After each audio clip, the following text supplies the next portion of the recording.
The Marine base in Okinawa buzzed with the usual morning chaos, boots slamming pavement, barked orders echoing through the humid air, recruits trying not to buckle under the heat. Nothing looked out of place, nothing seemed unusual. Until Colonel Whitaker suddenly stopped mid-stride. Standing in formation was a quiet woman, lean, sharp-eyed, plain uniform, no ribbons, no special insignia. She looked so ordinary she practically disappeared into the ranks. Yet the colonel stared at her like he had seen a ghost resurrected from his past. He stepped closer, then closer, until the entire yard grew silent. "Lieutenant," he said, voice cutting through the formation like a blade. "What's your call sign?" Recruits frowned. Logistics officers didn't have call signs. It was a question that didn't belong here. The woman lifted her chin, calm, steady, as if she'd waited years for this moment. "Phantom 7, the colonel froze, his face drained of color. And for the first time in years, a man who had stared down enemy fire without flinching stepped back, because Phantom 7 wasn't a name, it was a myth, a classified ghost, a nightmare whispered in missions that never made the record books. Colonel Whitaker wasn't known for hesitation.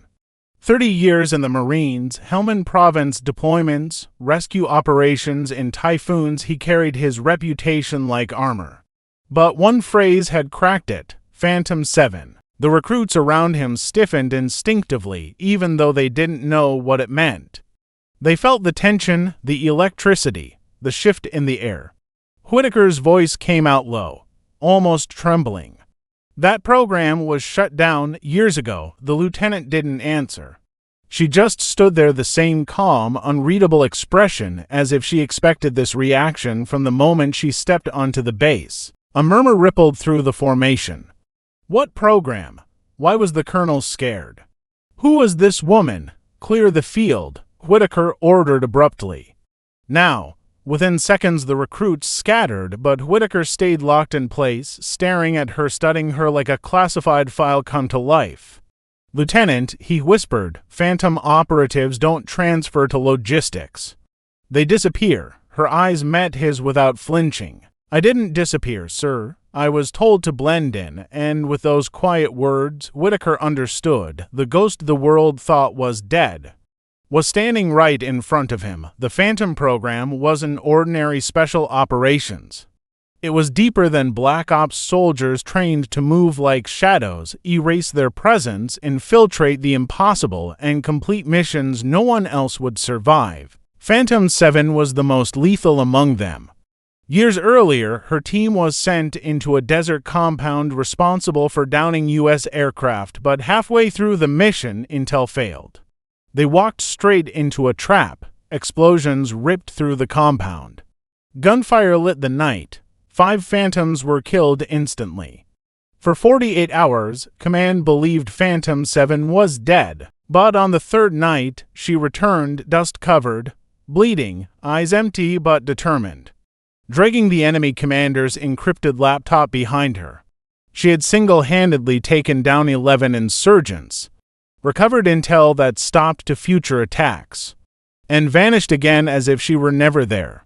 The mission was sealed, files locked, her existence erased. But rumors spread in the shadows, whispers about a ghost operative who walked through hell alone.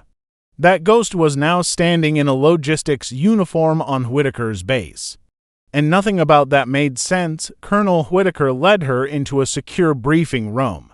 The metal door shut behind them with a heavy thud that echoed through the silence. For a long moment, neither spoke. Then she placed a sealed black folder on the table. No names, no markings. Only a red strip, eyes only. "Someone activated the Phantom protocol," she said. "And I didn't answer." Whitaker's blood ran cold. The Phantom initiative wasn't supposed to restart, ever. Who activated it? He asked. "I don't know, but someone is recruiting former assets. Someone who knows how we operate and how we break." She opened the folder. Inside were satellite images of a rogue compound, encrypted calm logs, and a list of high-profile targets. Whitaker felt the breath leave his lungs. This is a shadow army," he whispered. She nodded, and they're using phantom methods. Which means whoever is behind this used to be one of us. Whitaker stared at her, fear mixing with something else. Respect. What do you need? She stepped closer, her voice steady. Access, authority, and a team I can actually trust. Whitaker swallowed hard. Then let's hunt the ghosts who created you. When Phantom 7 walked back outside, the base looked the same, but nothing felt the same. The sun burned the yard. Recruits marched across the asphalt. Vehicles roared in the distance, but the shadows had shifted. War had already begun, and no one else could see it. Her footsteps slowed at the edge of the courtyard. For the first time since arriving, something flickered behind her eyes, a memory she tried to bury, a wound that refused to stay healed. She had lived through missions no one recorded, saved lives no one would ever credit, and endured losses she could never speak about. And now she was stepping back into the darkness she fought so hard to escape. Colonel Whitaker watched her go with a heavy heart. He knew something most Marines never learn when a phantom returns to the field. Nothing stays the same. Enemies emerge from shadows. Old ops resurface. Past sins come hunting.